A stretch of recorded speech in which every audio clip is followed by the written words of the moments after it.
Hello అండి, welcome to Siddhu Chintalapudi YouTube channel. ఈరోజు నేను ఫిష్ ఫ్రై ఎలా తయారు చేయాలో చూపిస్తానండి. దీనికోసం ముందుగా అల్లం, వెల్లుల్లిపాయ, జీలకర్ర, గసగసాలు, లవంగాలు ఇవన్నీ కలిపి పేస్ట్ లాగా నూరి పెట్టుకున్నానండి. అలాగే చేప ముక్కలు తీసుకుని శుభ్రంగా క్లీన్ చేసి పెట్టేసుకోండి.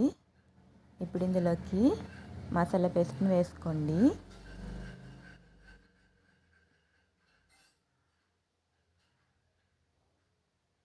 అలాగే సరిపడా సాల్ట్ వేసుకోండి.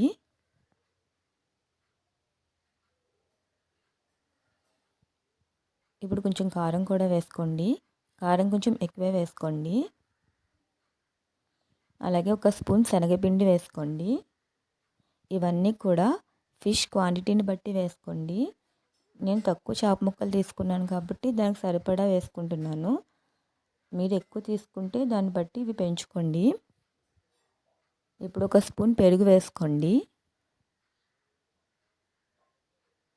వీటన్నిటితో పాటు కొంచెం ఆయిల్ కూడా వేసుకోండి. ఇప్పుడు వీటన్నింటినీ బాగా కలిపి ఈ విధంగా ఒక అరగంట సేపు పక్కన పెట్టుకోండి. ఫ్రిడ్జ్ ఉంటే ఫ్రిడ్జ్లో పెట్టేసుకోండి. హాఫ్ అన్ అవర్ అయిన తర్వాత స్టవ్ ఆన్ చేసుకుని ప్యాన్ పెట్టుకుని ఆయిల్ వేసుకోండి. ఆయిల్ తక్కువే వేసుకోండి, ఎక్కువ వేసుకుంటే వేస్ట్ అయిపోతుంది కదా. లేదు మీకు డీప్ ఫ్రై కావాలి అనుకుంటే కొంచెం ఎక్కువ ఆయిల్ వేసుకోవచ్చు. నేనైతే వేస్ట్ అయిపోతుందని సరిపడా ఆయిల్ మాత్రమే వేసుకుంటున్నాను. ఇప్పుడు చేప ముక్కలను ఒక్కొక్కటి అందులో వేసి ఫ్రై చేసేసుకోండి. హై ఫ్లేమ్లో పెట్టద్దు, మీడియం ఫ్లేమ్లో పెట్టుకోండి. ఇవి తొందరగా వేగడం కోసం మూత పెట్టేసుకోండి.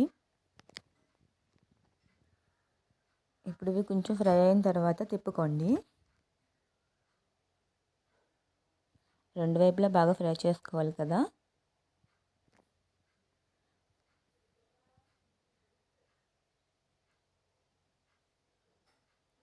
చూడండి ఎంత బాగా వేగినాయో.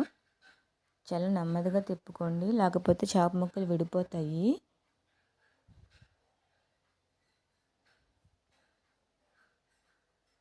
ఇప్పుడు మళ్ళీ మూత పెట్టేసుకుందాము.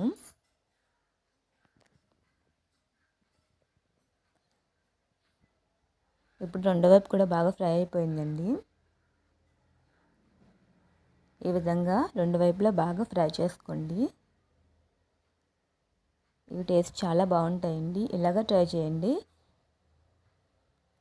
తప్పకుండా మీకు నచ్చుతుందని అనుకుంటున్నాను. మీకు కనుక ఈ వీడియో నచ్చినట్లయితే లైక్ చేయండి, షేర్ చేయండి, మా ఛానల్ని సబ్స్క్రైబ్ చేసుకోండి.